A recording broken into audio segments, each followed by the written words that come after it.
My daughter here joined the military a few years back. She gave it her best shot, sure. But if you want to see a real warrior, a true shining example of this family, look at my son-in-law Marcus, a special forces commander with actual accomplishments under his belt. My name is Grace. I'm 34 years old, and those were the exact words my biological father blasted through the speakers at the local VFW hall in Ohio. Acid burned the back of my throat. My gut twisted like somebody had just taken a hunting knife to it. For the last 8 months, I'd bled myself dry, wading through blood and shadows, to dismantle a domestic terror network right here on American soil. My intel kept countless special forces operators breathing, including my golden boy brother-in-law, Marcus, standing up there on the podium, grinning like an idiot. But to my father, I was just a useless prop, a backdrop for his favorite. He smirked, eating up every second of this psychological execution. But he had no idea that in exactly 10 minutes out in the lobby, a single name was going to make his proud Special Forces hero turn ghost white and beg on his shaking knees. Before I tell you exactly how that bomb went off, take a second to hit like and subscribe to the channel. Do it if you've ever broken your back for your family only to have them stomp on your dignity in front of a crowd. And let me know down in the comments where are you watching from and what time is it there right now. The applause hit my eardrums like cheap static. I stood up. My combat boots hit the scuffed hardwood of the VFW hall with a heavy dead thud. I didn't look at my mother. She was staring hard at her paper plate of potato salad, too much of a coward to meet my eyes, desperate to keep the peace. I just turned my back on the podium, on Marcus, on my father. I shoved my shoulder into the heavy aluminum frame of the glass exit doors and walked out. October in Ohio does not forgive. The wind howled across the asphalt parking lot, slicing right through the standard issue fabric of my dress uniform. I needed the cold. I needed the sharp physical bite to keep my scarred hands from shaking, not out of sadness, out of pure, unadulterated rage. For 8 months, I'd been buried in a subterranean bunker in Virginia, breathing recycled air, drinking stale black coffee. I tracked burner phones, intercepted encrypted comms, and stayed awake for 72 hours straight to dismantle a sleeper cell. I was the one who fed the exact coordinates to the tactical teams. But inside that room, smelling of floor wax and stale Pop's blue ribbon, my father had just reduced my entire existence to a joke. 10 minutes later, the aluminum door creaked open. Marcus stepped out into the chill. He was already unbuttoning his suit jacket, his chest heaving slightly. He looked uncomfortable. Not guilty, but confused. Marcus was a Tier 1 door kicker, an alpha male who lived on adrenaline and raw muscle. But he wasn't stupid. He had spent the last 2 hours watching me sit in the corner with a straight-spined eyes scanning the exits, hands resting flat on the table. The posture of a killer, not a supply clerk. He stopped a few feet away. The combat medals on his chest clinked together in the wind. A hollow metallic sound. "Grace." He started, his voice a low, gravelly baritone. "Your dad. He just likes to talk. You know how he is. Don't let it get to you." I didn't say a word. I just stared dead into the center of his eyes. My face was granite. The military had burned the emotion out of me a long time ago. Marcus shifted his weight. The silence was suffocating him. He dropped the family man act and slipped into the hard, interrogating tone of a commanding officer. "Look, what unit did you say you were attached to these last 8 months? Because the deployment timeline your dad keeps bragging about, it doesn't add up for desk duty." "Where were you, really?" I didn't blink. I didn't explain myself. I didn't dump my trauma on him. I just leaned in, lowered my voice to a dead flat whisper, and gave him the clearance code. "Sierra Whiskey 7, override authorization black." Marcus stopped breathing. I watched the blood literally drain from his sun-baked face. The arrogant swagger evaporated, leaving behind a man staring down the barrel of a loaded gun. His knees gave out just a fraction of an inch. His thick, calloused hands built to snap necks, and pull triggers started to tremble. He took a stumbling step backward, blindly grabbing the edge of a heavy concrete ashtray just to stay upright. "Jesus Christ!" He wheezed through his teeth. His eyes were wide, terrified. The ghost of Langley. He knew. Every operator in his tier knew the rumor. The phantom intel network that had guided his team out of a blind ambush in a Detroit industrial park last month. The silent voice in his earpiece that had given him the exact blind spots of the enemy snipers. He just realized the woman his father-in-law had been publicly dragging through the mud for the last hour was the only reason he was coming home to his wife in one piece. He swallowed hard, panic flooding his features. Grace. My God. I didn't know. I'm going back inside. I'm going to tell him. I'm going to tell everyone right now. He pushed off the concrete, turning toward the door. I moved faster than his eyes could track. I grabbed the lapels of his expensive jacket, twisted the fabric tight into my fists, and slammed him back against the brick wall. Hard. He grunted, shocked by the sheer physical force of a woman half his size. You won't say a damn word, I hissed. My voice cut like a scalpel. Title 18, U.S. Code, OPSEC. You open your mouth to stroke your own guilt, you compromise a live federal grid. Lock your jaw. That is a direct order. I let him go. He slumped against the brick, a massive muscle-bound soldier, looking completely broken. The agony of it gnawed at my ribs. I held the ultimate weapon to destroy my father's pathetic ego, but my loyalty to the uniform legally gagged me. I had to swallow the poison. Again. I turned away from Marcus and looked back toward the glass door. Through the narrow crack, the warm neon light of the VFW hall spilled out onto the concrete. There at the head table, my father was holding up a plastic cup of beer, laughing a loud, booming, obnoxious laugh. That sound, that exact dismissive laugh hit my eardrums, and the cold parking lot just faded away. Suddenly, I wasn't 34 anymore. I was 16, standing in the suffocating, blistering heat of an Ohio summer, my hands bleeding, staring at a mountain of torn cement bags. That laugh, that loud booming sound bleeding through the crack of the glass doors. It hit my ears, and the freezing Ohio parking lot simply vanished. I was not 34 anymore. I was 16. Summer in the Midwest is heavy. The air hangs on you like a wet wool blanket. While the other girls in my high school were fighting over bikini tops at the mall and sneaking cheap vodka into pool parties, I was eating dirt. Literally. I spent my entire 16th summer buried in my father's construction sites. Arthur West did not believe in allowances. He believed in cheap labor. Every morning at 5:30, the rusted hinges of his Ford F-150 slammed shut, and I was expected to be in the passenger seat, boots laced. My job was not pushing brooms. I hauled 80-pound bags of quick-reat across uneven dirt lots. I carried stacks of raw 2x4s until my shoulders went numb. The rough industrial paper of the cement bags chewed through my cheap work gloves, splitting the skin around my fingernails until they bled. I spent my lunch breaks sitting on overturned plastic buckets in the suffocating heat, wiping a mix of sweat and sawdust from my eyes, trying to teach myself how to read complex structural blueprints. I pushed my teenage body past the point of physical collapse. I worked like a rented mule. Why? Because I was starving. I was starving for a single solitary nod from the man sitting in the air-conditioned cab of his truck. Just one look that said, "Good job, kid. I see you." That look never came. Instead, I got the porch treatment. That is what I call the day I realized my currency was worthless in his economy. It was the end of my junior year. I walked up the cracked concrete driveway of our house, gripping a piece of heavy stock paper. My final report card. A flawless 3.8 GPA. Straight A's in advanced placement math and physics. I had stayed up until 2 in the morning for months grinding through equations after spending 10 hours hauling bricks for him. I thought this was it. This was the piece of paper that would finally buy my ticket into his pride. He was sitting on the front porch. The smell of stale cigar smoke and brass polish hung in the humid air. He was hunched over meticulously, buffing the head of a new Titleist golf driver with a microfiber rag.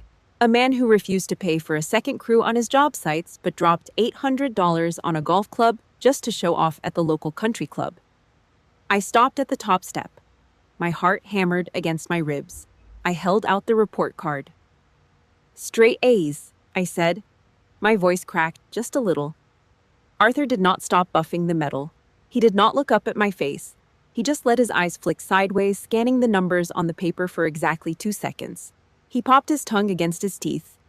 Your cousin Sarah was valedictorian last year. He went right back to rubbing the golf club. No good work, no smile, not even a nod. With one sentence, he took hundreds of hours of my blood, sweat, and sleep deprivation and threw it straight into the garbage. He moved the goalpost. He always moved the goalpost. I stood there staring at the back of his balding head, holding a piece of paper that suddenly felt like a joke. The rejection sliced through me sharper than a razor blade. That cold, casual cruelty pushed me into a strip mall on a rainy Tuesday morning in March. The recruiting office smelled like floor wax and burnt coffee. The fluorescent lights buzzed overhead.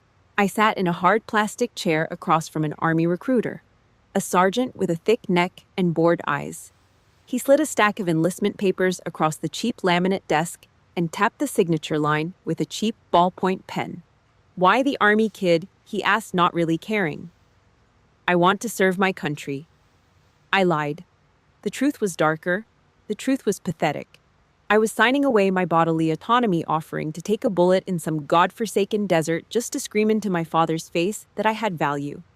If Uncle Sam was willing to put a price tag on my life, maybe Arthur West would finally see I was worth something. I pressed the pen so hard into the paper it nearly tore through. Boot camp broke me down to the cartilage. The drill sergeant stripped away the desperate, validation-starved teenager and hammered me into cold, hard steel. I learned to sleep on the floor. I learned to shoot tight groupings at 300 yards. Graduation day at Fort Jackson was a scorcher. The heat shimmered off the asphalt parade field. I stood at parade rest, my spine locked straight, my Class A uniform pressed so sharp the creases could cut glass. All around me, families were breaking through the crowd. Mothers crying, fathers wrapping their massive arms around their kids, slapping their backs, taking photos. I stood completely still, staring straight ahead. Arthur showed up 20 minutes late. He smelled like airport coffee. He walked up to me, hands stuffed in his pockets. He looked me up and down. My boots were mirrored. My brass was blinding. I waited. My chest tightened. Just a hug. Just a hand on the shoulder. He pulled his right hand out of his pocket and stuck it out. Limp, casual, like he was greeting a stranger at the hardware store. I took it. His skin was cold. "Suit looks okay," he muttered, dropping my hand immediately and looking around at the other families. Before I tell you where that cold handshake led me, take a second to hit the like button and subscribe to the channel. If you have ever busted your ass for a parent who couldn't even bother to look you in the eye, I need you to leave a comment down below. Just type, "I see you." Let me know I am not the only one who survived that kind of coldness. In that exact second, standing under the brutal South Carolina sun, a massive jagged hole ripped open in my chest. I realized he was never going to love me the way I needed. I had sold my soul to the United States military, and it still wasn't enough. So I packed my bags, stopped asking for permission, and walked straight into the shadows. I traded the South Carolina sun for a concrete grave in Virginia. No windows, no natural light, just 4 feet of reinforced steel and concrete above my head and the constant low-frequency hum of government server racks. I was pulled off the standard infantry track and dropped straight into domestic black operations. Sleeper cells, extremist networks, the kind of threats that never make the evening news because if they did, the entire country would panic. I sat in a rolling chair for 18 hours a day staring at encrypted surveillance feeds until my eyes burned. I tracked burner phones. I listened to wiretaps. I calculated the exact blind spots in enemy compounds so tactical teams could breach without getting their heads blown off. It was a sick, twisted irony. The very thing that made me an apex predator in the intelligence community was the exact same trauma Arthur West drilled into me. The ability to endure absolute misery in complete silence. He taught me how to shut down my physical pain, bury my exhaustion, and function like a machine. I used his toxic discipline to keep hundreds of American soldiers alive in the dark. Then 2008 hit the Midwest like a sledgehammer. The housing market bled out. Banks stopped lending. Overnight, Arthur's construction company went into a fatal tailspin. Contracts dried up. Crews were laid off. Suddenly, the proud, arrogant man who used to mock my high school report cards was staring down the barrel of a bank foreclosure on his own home. He was drowning. I threw him a life raft built entirely on blood money. Because of the classified nature of my unit, I pulled maximum hazard pay. You do not get hazard pay for filing paperwork. You get it because the people you are hunting are actively trying to put a bullet in your skull. You get it for the lingering smell of cordite that permanently sinks into your hair. You get it for the nights you sleep with a loaded Glock 19 resting flat against your ribcage. Every single month on the 30th, I opened a secure banking portal on my scarred Panasonic Toughbook. My fingers still carrying the faint white scars from his cement bags hit the enter key. I wired my entire hazard pay directly into his checking account. Thousands of dollars. I lived on cheap commissary noodles and black coffee so Arthur West could pay his mortgage. I kept the bank from chaining the doors of his house shut. Did I get a thank you? Did I get a single ounce of respect? No. I got treated like an automatic deposit. I became a ghost. Worse than a ghost, I became a utility. Like the water bill or the electricity. He expected the money to be there, but he never wanted to look at the pipes. I remember the exact phone call that killed the last shred of hope I had for him. It was a Friday night. I was sitting at my terminal in the bunker. My uniform was stiff with cold sweat. My hands were shaking. We had just lost a man. An operator I'd been guiding over the radio stepped on a rigged pressure plate in a warehouse outside Chicago. I heard the detonation through my earpiece. I heard the absolute silence that followed. The sound of a human being ceasing to exist. My chest was caving in. I could not breathe. For the first time in 10 years, the steel armor cracked. I just wanted my dad. I wanted a father to tell me it was going to be okay. I picked up the heavy plastic receiver of the secure landline and dialed the Ohio house. He answered on the fourth ring. Yeah. What is it? His voice was distracted, muffled. I could hear the television blaring a college football game in the background. Dad, I said. My voice was a hollow rasp. My throat tasted like copper. It was a bad night. I lost somebody. It was right in my ear. I could not stop it. Silence on the line. Just the static hum of a long-distance connection. I waited. I waited for him to ask if I was hurt. I waited for him to ask where I was or if I needed to come home for a few days. Look, the transmission on the Ford is slipping again, Arthur said, entirely ignoring what I just told him. Cost me $800 at the shop yesterday. You making that transfer on Tuesday or what? I gripped the edge of the desk. The plastic receiver dug into my ear. He did not care about the dead soldier. He did not care about the ringing in my ears. He only cared about the deposit clearing. Yes, I whispered. Tuesday. Good. I closed my eyes. I tried one last time. Dad, I really need to talk to you for a minute. Just a minute. Hold on. Arthur's voice suddenly spiked. The lazy, distracted tone vanished. He sounded instantly energized. He sounded genuinely happy. Hey, I gotta go. A truck just pulled into the driveway. It is Sarah's new boyfriend. Marcus. My breath caught in my throat. The kid is an Army Ranger, Arthur said, practically beaming through the phone line. A real Special Forces guy. Finally, a real soldier in the house. I gotta go shake his hand. Dad, please. Click. He hung up. He dropped the receiver back onto the cradle without another word. I sat alone in a subterranean bunker 300 feet below the earth, surrounded by the smell of ozone and burning electronics. I pressed the plastic phone against my ear. I did not move. I just listened to the sound echoing in the empty, dark room. Beep, beep, beep. The dead silence of a disconnected phone line is a heavy thing. But down in the Virginia bunker, you never sit with silence for long. The war does not stop for a broken heart. I put the plastic receiver down, rubbed the grit from my eyes, stared back at the glow of 3 encrypted monitors. Heavy boots scraped against the concrete behind me. Commander Carter. Carter was a lifer. He had a jagged white scar running from his left ear down to his collarbone, a souvenir from Fallujah. He did not do speeches. He did not hand out gold stars. He walked up to my terminal and set a styrofoam cup on the desk. Black coffee. Steam curled off the rim. I wrapped my freezing hands around the cheap foam. The heat grounded me. Carter looked at the monitors. Then he looked at me. His eyes were flat, serious. "You keep us breathing, Grace," he said. That was it. 5 words. But coming from a Tier 1 operator, it was a Congressional Medal of Honor. Down in that hold, surrounded by reinforced steel and the smell of ozone, I had value.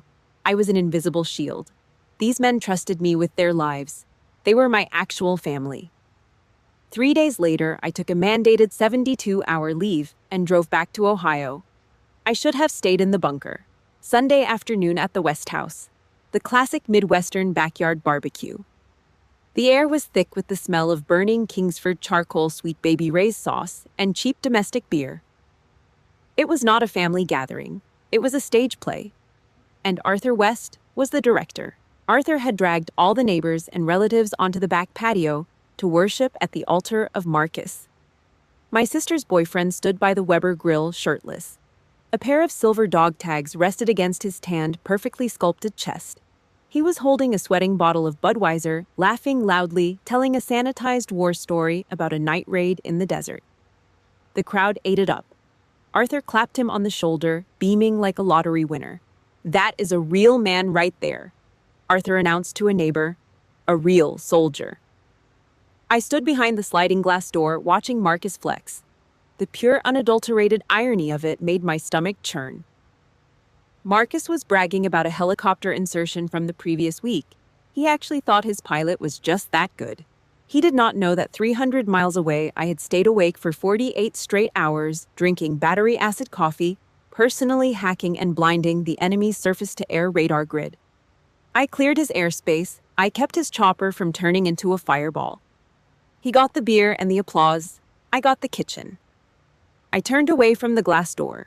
The kitchen floor was cheap linoleum. It felt sticky under my boots. I was wearing a faded floral apron over my t-shirt, standing over a porcelain sink full of lukewarm gray dishwater. My job was scraping the garbage. Burnt hot dog buns, half-eaten potato salad, clumps of baked beans. I dragged a metal fork across the heavy paper plates. The sickening scratching sound drowned under the booming laughter from the patio. My mother stood 2 feet away at the cutting board. Chop, chop, chop, slicing celery. She kept her eyes glued to the knife. She knew exactly what was happening outside. She knew her youngest daughter had just come home from a classified deployment, exhausted to the bone. But confronting Arthur meant starting a war. Mary West did not fight wars. She enabled them. She kept the fake peace. "Pass me the trash bag," I muttered. She slid it over. Still no eye contact. Cowardice has a specific smell. In that kitchen, it smelled like chopped celery and lemon dish soap. The sliding glass door rattled open. Arthur walked in. The stench of stale cigar smoke and heavy sweat rolled off him. He was carrying a ceramic platter covered in congealed hamburger grease. He did not say, "Excuse me." He just shoved his way to the sink and dropped the heavy platter straight into the water. Splash. Cold, greasy dishwater slapped my forearms and soaked the front of my shirt. I froze. My jaw locked. Arthur did not apologize. He grabbed a fresh beer from the fridge, popped the tab, and leaned against the counter. He looked me up and down. The apron, the wet shirt, the yellow dish sponge in my hand. "Marcus just finished advanced combat ops," Arthur said, tipping the beer back. He wiped his mouth with the back of his hand. He smirked. "Hell of a guy." "So what about you? You still shuffling those worthless papers around a desk?" My ears started ringing. The noise from the backyard faded into a high-pitched whine. Worthless papers. I looked down at the sponge in my hand. My grip tightened. The muscles in my forearm coiled like steel cables. I squeezed the sponge, harder. I dug my fingernails past the foam straight into the scarred, calloused flesh of my own palms. I squeezed until the skin broke. A drop of red hit the gray dishwater. Then another. The white soap bubbles slowly turned a pale, sickening pink. I did not scream. I did not throw the plate at his head. I swallowed the rage, letting it calcify inside my chest. It turned into a hard, dense stone. Pop. The pink bubble burst. The sticky Ohio kitchen dissolved. The smell of charcoal faded away into nothing. I blinked, staring at the water-stained ceiling of a cheap motel room on the edge of town.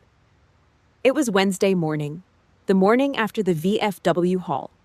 The morning after I left, Mark is shaking in the cold parking lot.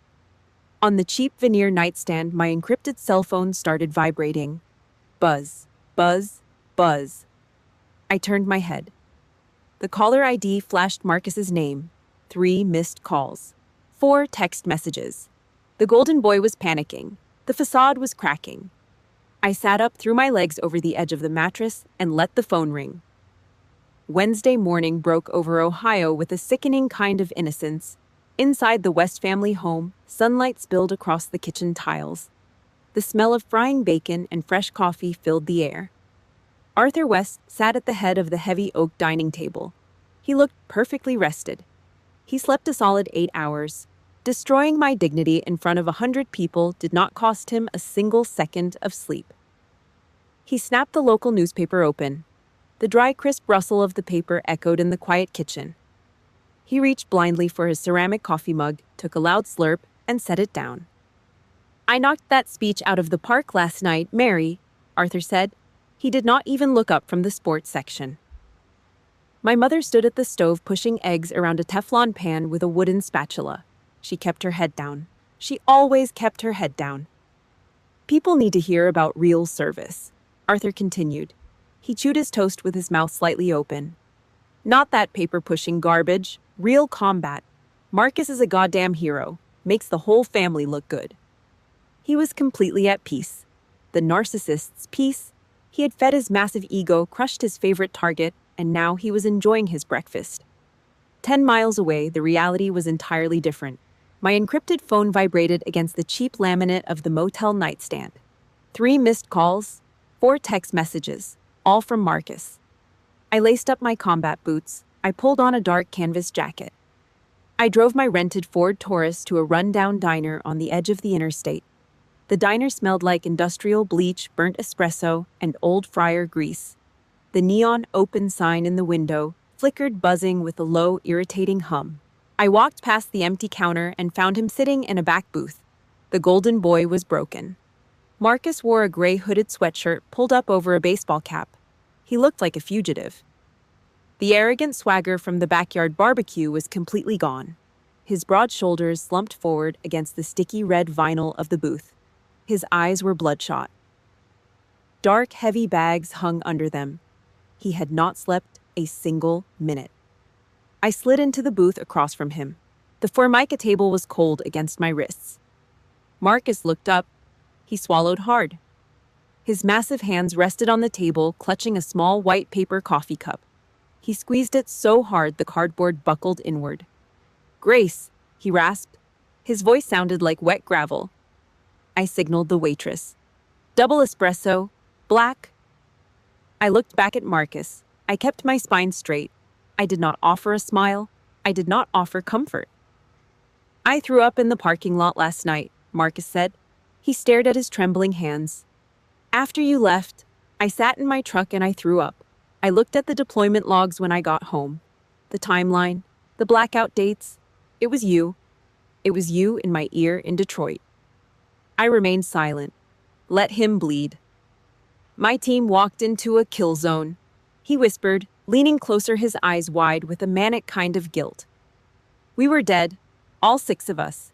We were dead men walking, and you hacked the grid. You fed us the exfil route. You saved my life." The waitress dropped a tiny ceramic cup in front of me. I picked it up. The espresso was scalding, bitter, and burnt. I drank it without flinching. "Then I stood on that stage." Marcus continued, his voice cracking. He looked physically ill. "I stood on that stage and let your father drag you through the dirt to make me look like a god. I did not know, Grace. I swear to God, I did not know." "You know now," I said. My voice was a flat line. Marcus gritted his teeth. The soldier in him was fighting to take control. "I cannot sit on this. It is stolen valor. It is wrong. I am driving over to his house right now. I am going to tell him everything. I am going to tell the whole family what you actually do." He started to slide out of the booth. He wanted to be the hero.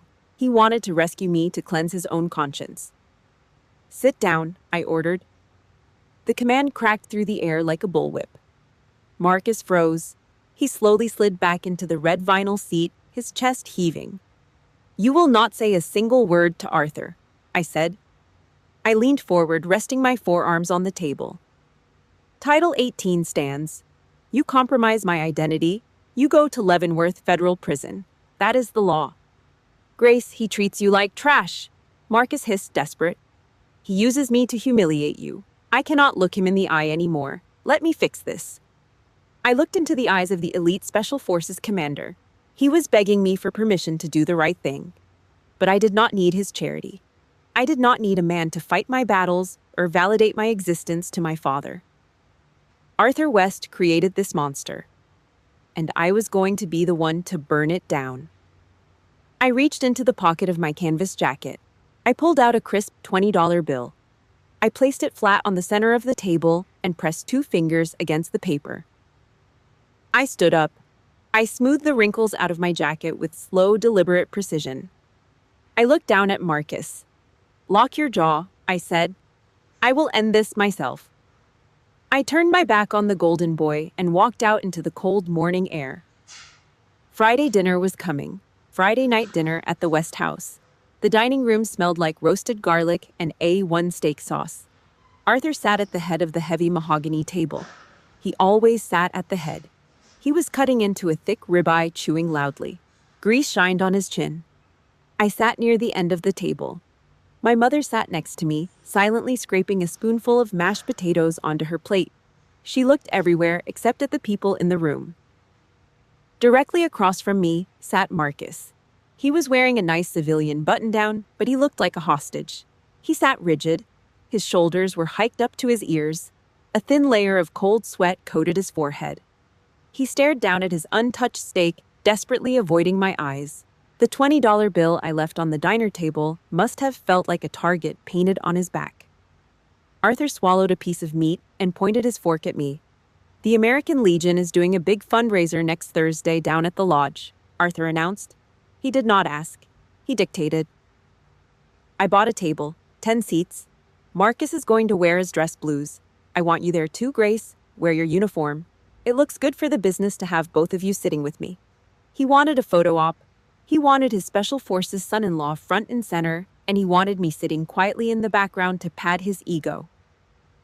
I did not pick up my knife. I did not take a bite of my food. I set my fork down. The heavy silver hit the porcelain plate. Clack! The sharp metallic noise cut through the room. The chewing stopped. The clinking of glasses stopped. Total silence fell over the dining room. Marcus flinched, his knuckles turning white as he gripped the edge of the table. I am leaving tomorrow morning, I said. My voice was completely flat. No anger, no hesitation, just cold, hard fact. I am heading back to base. I will not be at the dinner next week. Arthur's thick eyebrows snapped together. A dark red flush started creeping up his thick neck. He dropped his fork. Excuse me, he growled. I will not be there. I repeated, locking my eyes onto his. Do not buy a ticket for me. The hell you won't, Arthur barked, slapping his heavy hand down on the mahogany table. The water glasses shook. My mother flinched and ducked her head lower, pretending to be fascinated by her napkin. I already told the guys at the lodge my whole family was coming. Family sticks together, Grace. You don't just bail because you don't feel like it. You are going. He used the family card. The ultimate weapon of a narcissist, guilt disguised as loyalty. I stood up. I gripped the back of my wooden chair and pushed it away. The wooden legs let out a harsh, agonizing screech against the hardwood floor. I stood at attention, spine locked, shoulders back.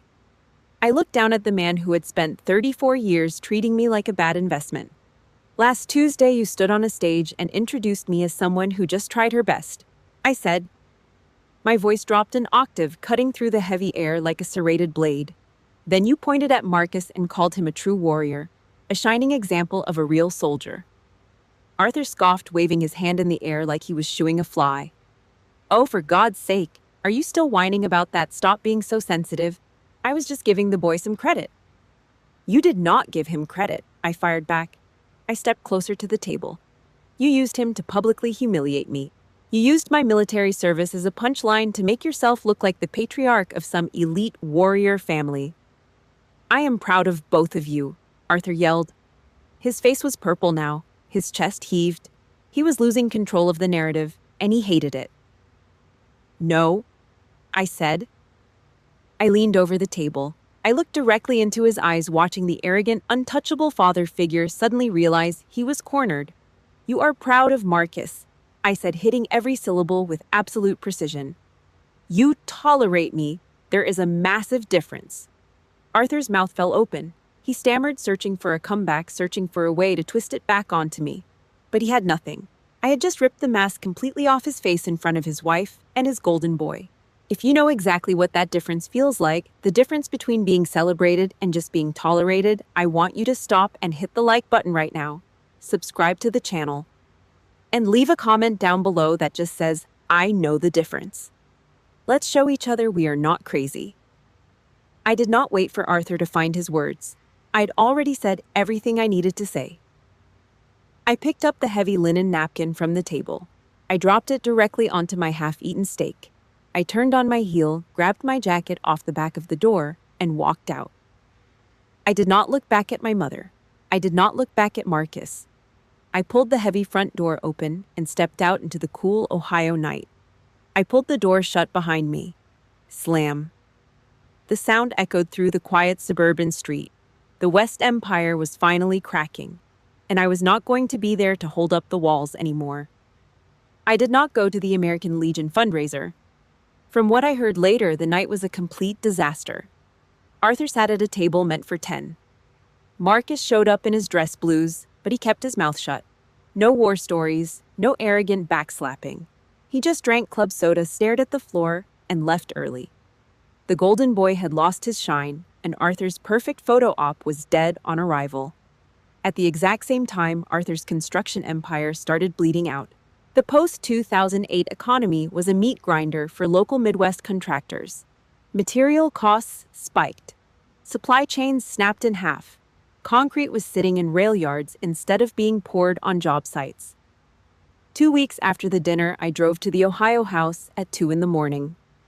I needed to grab the last of my cold weather tactical gear from the attic. I was deploying in 48 hours. Black Ops, undisclosed location. I unlocked the front door. The house was dead quiet, except for the kitchen. A single flickering fluorescent tube buzzed over the center island. Arthur was sitting on a wooden stool.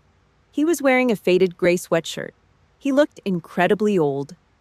The hair around his temples had turned ash-white almost overnight. His heavy shoulders sagged toward the floor. He was staring down at a massive, unrolled set of logistics maps and blueprints violently rubbing his temples. The arrogance was completely drained out of him, replaced by the cold, hard reality of impending bankruptcy. I walked into the kitchen. My combat boots made no sound on the linoleum. I stood next to him. He did not look up. He just let out a heavy rattling sigh that smelled like stale black coffee and stomach acid. I looked down at the paper. It was a complete mess. Arthur was trying to route heavy supply trucks through the downtown corridor to reach a suburban development project.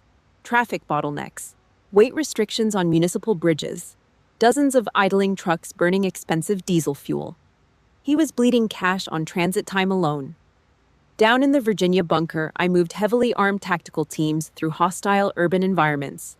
I mapped exfiltration routes in foreign cities where every intersection was a potential ambush. A civilian supply chain issue in the Midwest was a kindergarten puzzle to me. I did not ask for permission. I reached across the granite counter and picked up a red carpenter's pencil. I pressed the thick lead into the heavy blueprint paper. Scratch. I slashed a hard red line straight through his primary transport route.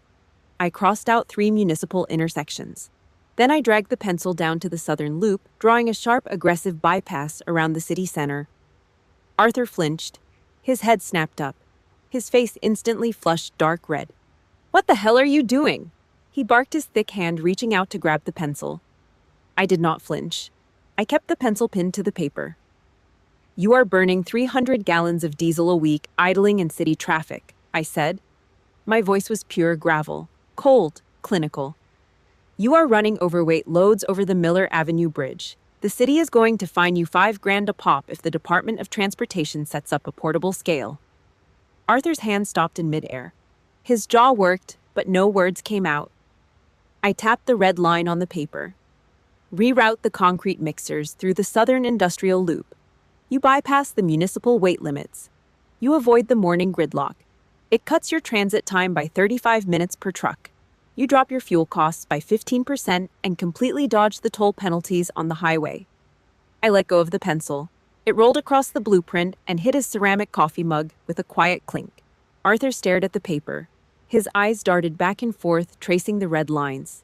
The anger melted off his face, replaced by a rigid, stunned silence. He was running the math in his head. The numbers did not lie. It was flawless logistical execution. He did not scream. He did not pull rank as my father. He reached out and pulled up another stool with his foot. For the next 20 minutes, we stood shoulder to shoulder under the buzzing fluorescent light. We did not talk about the American Legion dinner. We did not talk about Marcus. We did not talk about the past. We spoke the only language that made sense in that room. Grids, tonnage, fuel consumption, logic. He argued a secondary route. I countered with asphalt load limits. He nodded. He actually nodded. It was a sick, twisted irony. The man who gave me half my DNA could not find a way to love me as a daughter. But standing in that cheap kitchen looking at a profit margin I just salvaged with a red pencil, he finally respected me. He looked at me not as a subordinate, but as a peer. A specialist. I checked my watch. 02:45 hours. I have to go, I said. I stepped back from the counter and grabbed my canvas duffel bag from the floor. Arthur looked up. The patriarchal sneer was completely gone. The fake bravado he wore like cheap cologne had evaporated. He looked at the heavy black bag. He looked at the scars on my hands. He realized for the very first time that the tactical mind that just saved his business was the same mind deploying into the shadows. He gripped the edge of the kitchen counter. His knuckles turned white against the granite. "Grace," he said.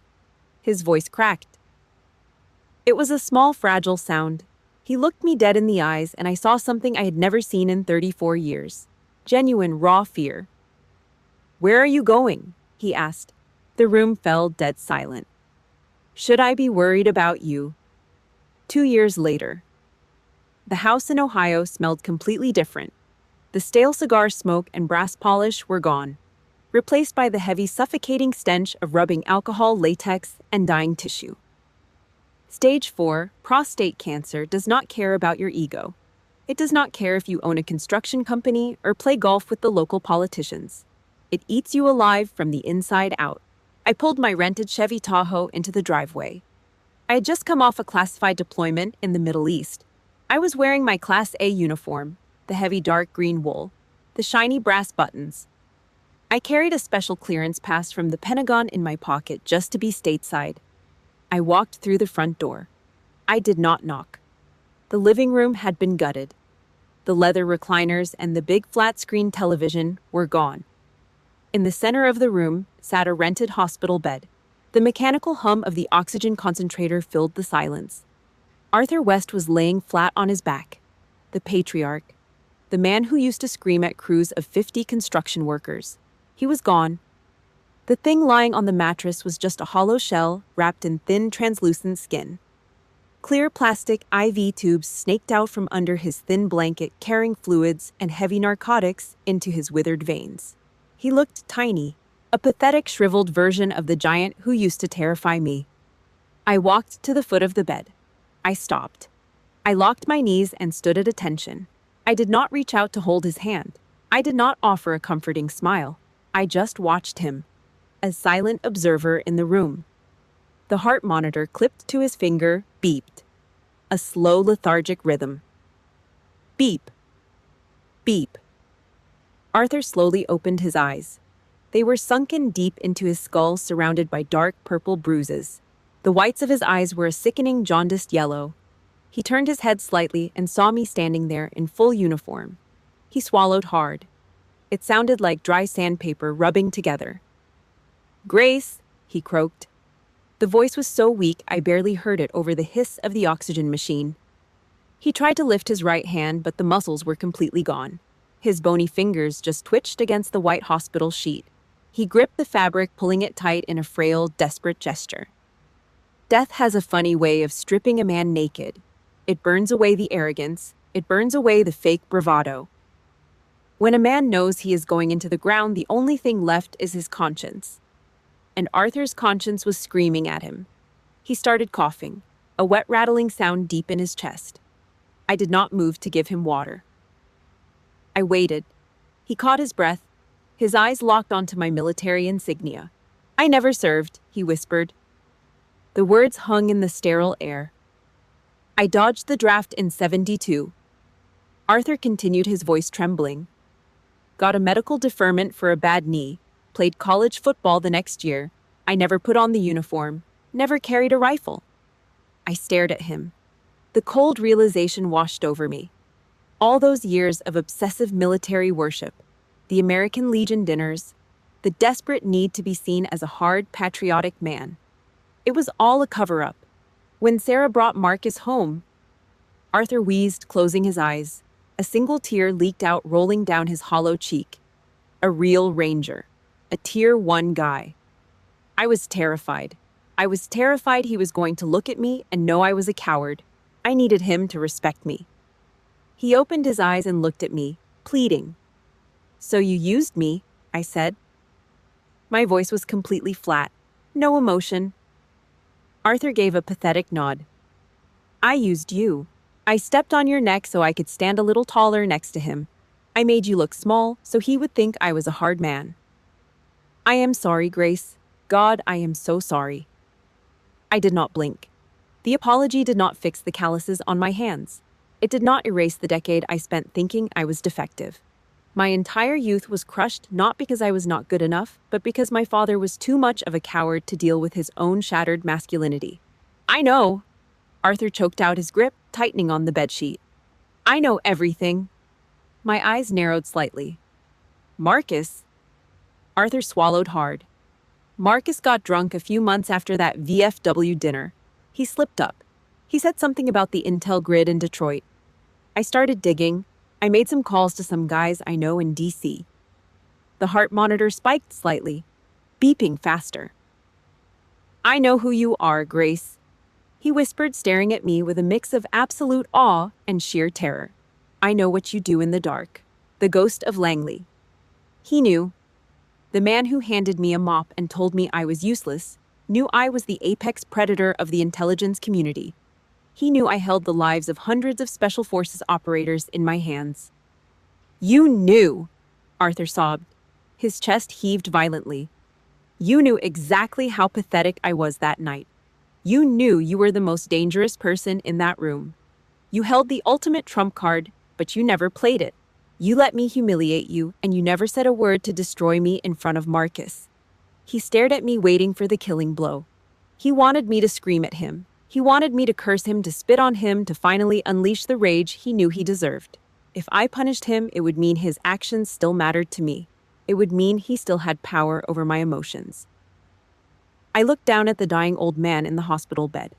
I did not yell. I did not offer him forgiveness. I just turned my body, took one slow, deliberate step backward, and faded into the shadows of the hallway.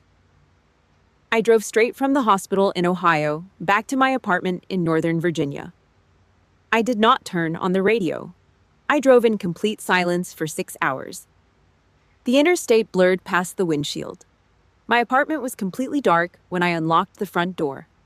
The wind off the Potomac River rattled the single-pane glass of the living room window. I walked into the kitchen and stood leaning against the cheap Formica counter. I did not turn on the overhead light. I just stood in the dark, letting the quiet settle into my bones. Arthur's confession was playing on a loop in my head. "I stepped on your neck so I could stand a little taller." For 34 years, I believed I was defective. I carried the weight of his rejection like a rucksack filled with lead. I joined the military. I bled for him. I wired him my combat pay. I survived covert operations that would break normal people in half. All of it just to buy a single nod of approval from a man I thought was a giant. Standing in the dark kitchen, the truth finally snapped into focus. Arthur West was never a giant. He was just a coward hiding behind a loud voice and a construction company. He did not hate me. He was terrified of me. My competence threatened his fragile draft-dodging masculinity. He had to crush me to survive his own insecurity. That realization did not make me angry. It did not make me sad. It made me free. I reached for my left wrist. I unbuckled the heavy, scuffed black military watch I had worn every single day since boot camp. The nylon strap was frayed.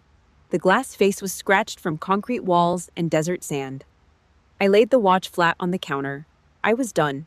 I was officially declaring bankruptcy on the toxic economy of the West family. I was no longer going to use my blood, my sanity, or my bank account as currency to buy a love that did not exist. I did not need Arthur West to be proud of me. I knew exactly what I was worth. My encrypted phone vibrated against the wood table in the living room. I walked over and picked it up. A blocked number. I pressed the green icon and held the phone to my ear. Yeah. Grace. It was Marcus, but the voice was different. He did not sound like the golden boy bragging at a backyard barbecue. He did not sound like the panicked, guilty mess shaking in the diner booth. He sounded exhausted.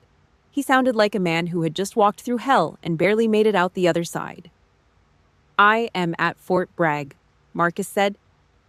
The background noise was a chaotic mix of revving diesel engines and shouts. We just touched down, wheels down 10 minutes ago. He did not call Arthur first. He did not call my mother. He bypassed the entire family chain of command and called me directly. Was it bad? I asked. Flat, professional. We got pinned down outside Kandahar. Marcus exhaled, a long shuddering breath. Sniper fire, heavy artillery. They had us boxed in a canyon. Command was going to write us off. They told us to dig in and pray. I knew the protocol. Sometimes extraction is too risky. You leave the unit to die. Then the comms scrambled, Marcus continued. His voice tightened. A voice came over the encrypted channel, gave us a blind exfil route through a dried riverbed. Fed us the exact coordinates of the sniper nests. We moved in the dark. We walked right out of the kill zone without firing a single shot. He paused. I could hear him swallow hard over the line. It was your network, Marcus said. I saw the clearance code on the debrief. It was you. Are your men alive, Marcus? All of them, not a single casualty. One. Then go take a shower and get some sleep, I said. I started to pull the phone away from my ear. Wait, Marcus said sharply. The noise in the background faded slightly. He had walked away from his men to find a quiet spot on the tarmac. Thank you, Grace. I mean it. From one soldier to another. He took a slow breath. Welcome back, Ghost. He hung up.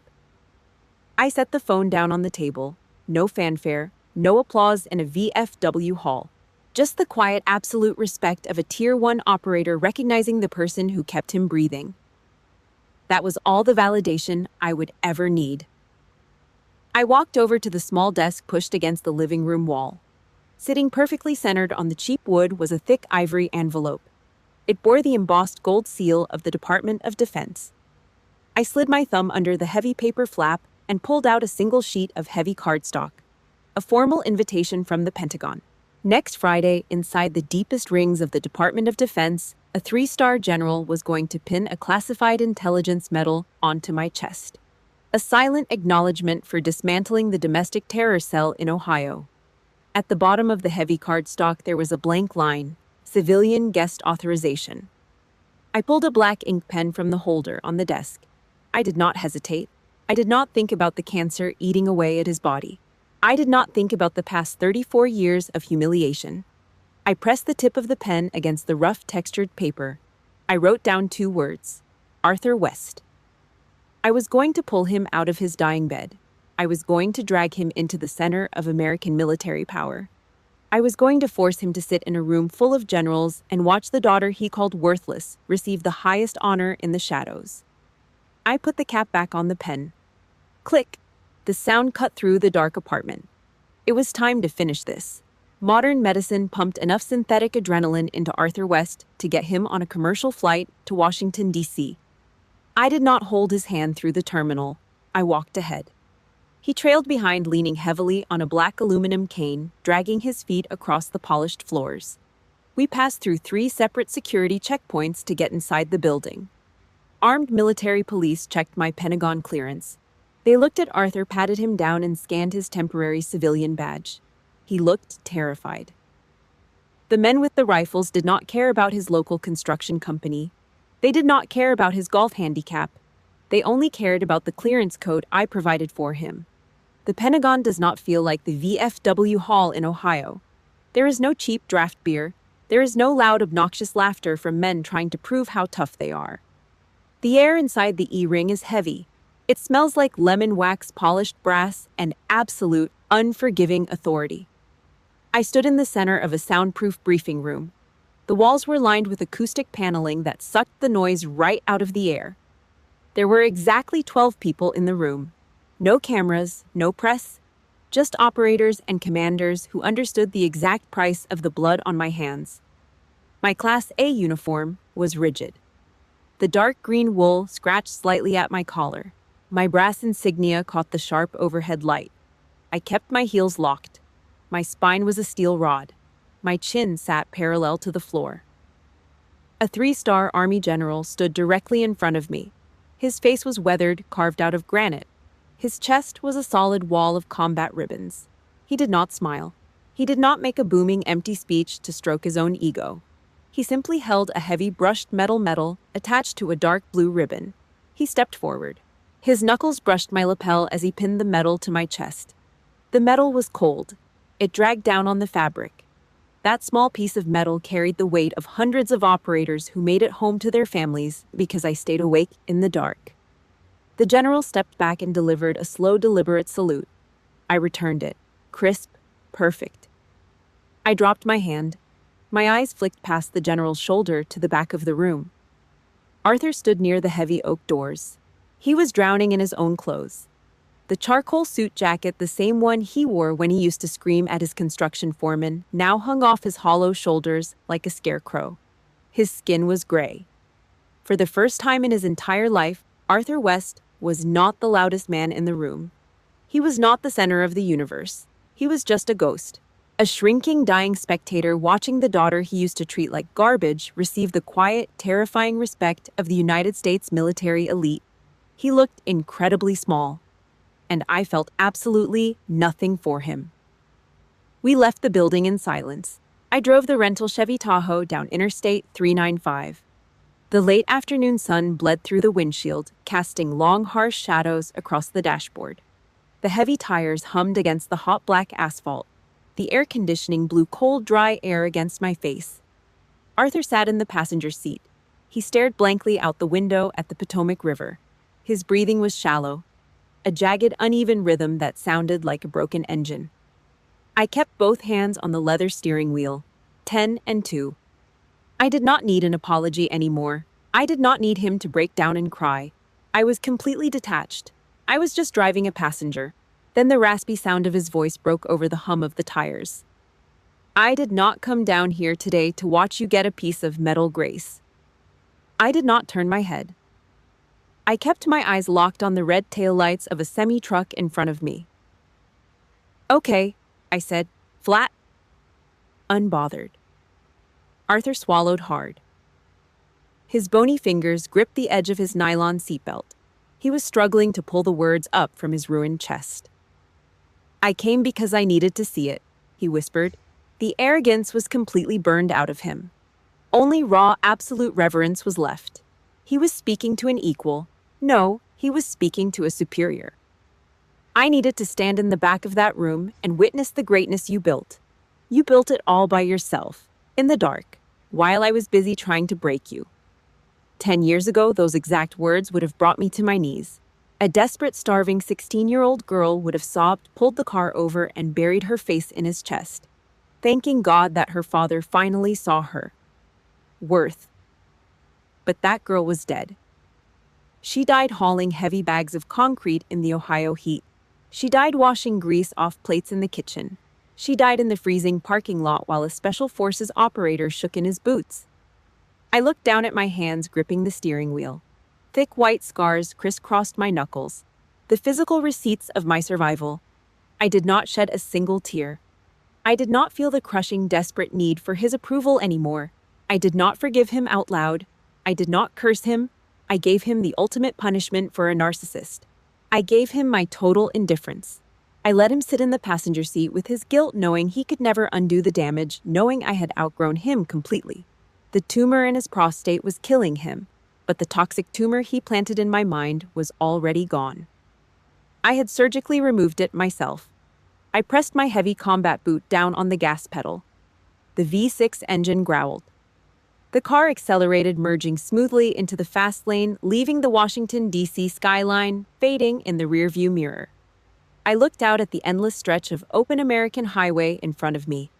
And for the first time in 34 years, I smiled. A real, cold, absolute smile. The biggest enemy of my life was defeated. The ghost of Langley was finally free. If my story helped you find your own strength, please hit the like button, leave a comment, and subscribe to the channel. Thank you so much for listening. See you next time.